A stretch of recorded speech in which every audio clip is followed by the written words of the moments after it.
So the next topic that we want to take a look at is the idea of an inverse linear system. And we're going to talk about it primarily in the z domain. You can talk about it in the time domain as well, but I think it is easier to discuss in the z domain. So what do we mean by an inverse system? So let's say that I have some system h of k, and I want to find the inverse of that system, one that kind of undoes the operation of my original system.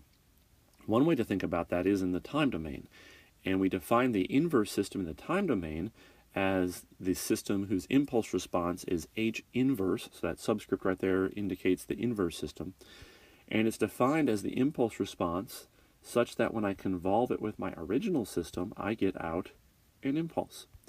So let's think about that. So if I was to run a signal through my original system and then run it through the inverse system, the net effect of all of that essentially is nothing. This combined impulse response is an impulse. So if I put in an impulse into my system and then into my inverse system, what comes out is the impulse. It's like there's nothing there. An impulse in is an impulse out. It's like nothing has happened.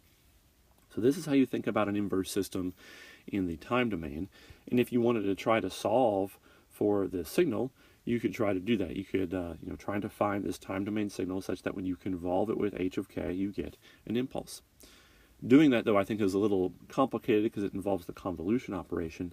Thinking about it in the z domain is much simpler. So if we take this time domain equation into the z domain, then h inverse in time becomes the transfer function in z, h of k in time becomes this transfer function in z, convolution in time is multiplication in z, and a delta function in time is the constant 1 in z. So we end up with this equation right here, which I think is much simpler.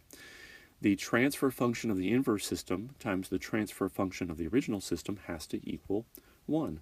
And now we can easily solve for the transfer function of the inverse system. Just move h of z to the right, and we end up with this equation right here, which defines the transfer function for our inverse system.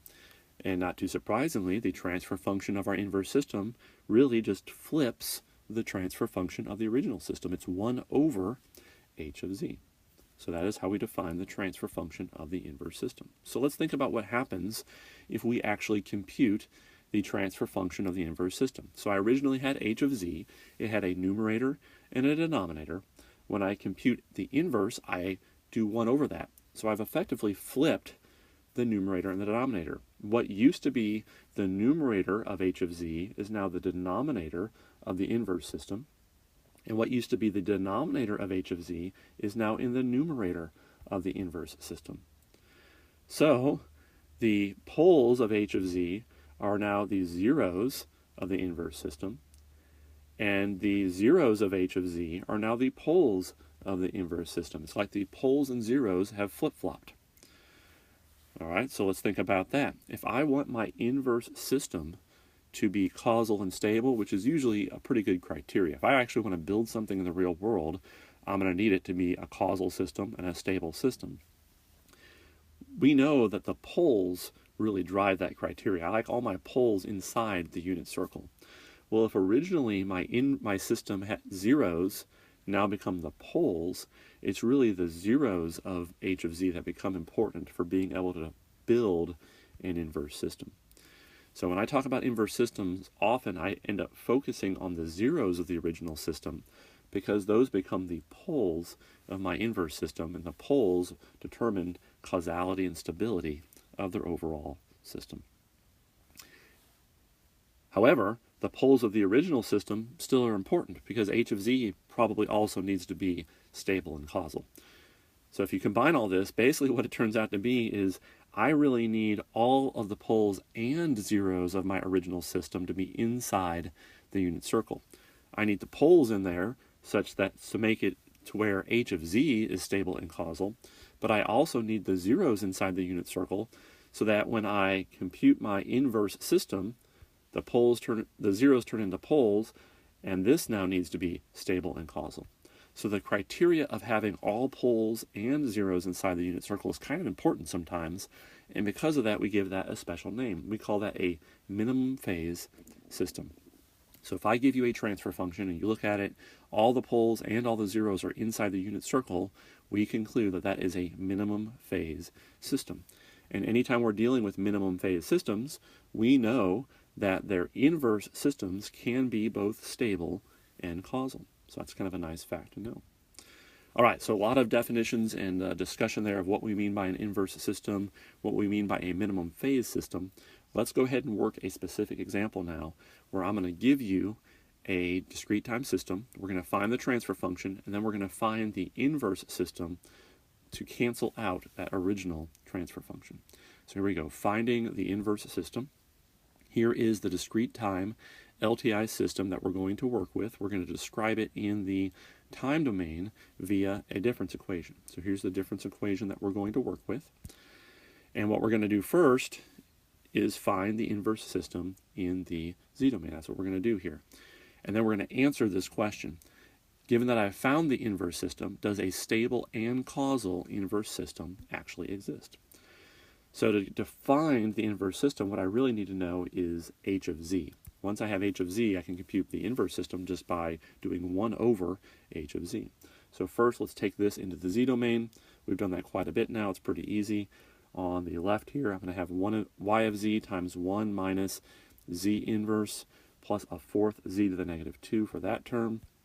And on the right, I'm going to have an x of z plus 1/4 xz to the minus 1 for that, minus 1/8 z to the minus 2 for this last term. If you don't understand how I'm doing this, watch some of the previous videos on this playlist, but we've done it quite a few times now, so I'll go through it quickly. Now solving for h of z, which is just the ratio of y of z over x of z, I can just move this over here, and I'll end up with this ratio right here for h of z. So that is h of z right there. And if I do just a little bit of work, I can factor both the numerator and the denominator, so I can factor both those pretty nicely. And now this factored form makes it very easy to see where poles and zeros are. But what am I interested in? For this particular problem, I am interested in finding the inverse system, which means take my original transfer function and do 1 over it. So what was on the denominator will become the numerator, and what was on the numerator will become the denominator. So let me go ahead and compute the inverse system. I'll just flip-flop those. And now I can go ahead and analyze the characteristics of this inverse system. This numerator determines the zeros of the inverse system, and the denominator determines the poles of the inverse system. So it's pretty easy to see that there are now zeros at z equals a half. When z equals a half, this turns into a 0, but it's actually a second order 0 because I have a squared there. And then on the denominator, when z is equal to 1/4, that goes to 0. And when z is equal to a negative 1/2, this goes to 0. So I have two poles, one at a fourth and one at negative 1/2. So let me go ahead and draw the pole 0 plot for the inverse system. There's a second order 0 there at a half that I've drawn. There's a pole at a fourth and a pole at a negative 1/2. So that's my pole 0 plot for the inverse system. Notice all of the poles are inside the unit circle, which means that a stable and causal inverse system is possible. I can choose right-sided signals in the time domain for the inverse to get a impulse response that decays with time and goes to the right. Also note the following. Not only are all poles inside the unit circle, all zeros are also inside the unit circle. So because of that, this is what we call a minimum phase system, like we discussed just a minute ago. So it is possible to build a stable and causal inverse. And not only that, the inverse itself is a minimum phase system.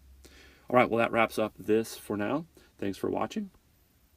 Now that we've had quite a bit of practice working with transfer functions of discrete time systems, we're going to move on to talking about deriving the frequency response from the transfer function. So if you're handed a transfer function, how do you figure out what that filter's frequency response looks like? We'll talk about kind of an easy graphical way of doing that. Stay tuned. Thanks for watching.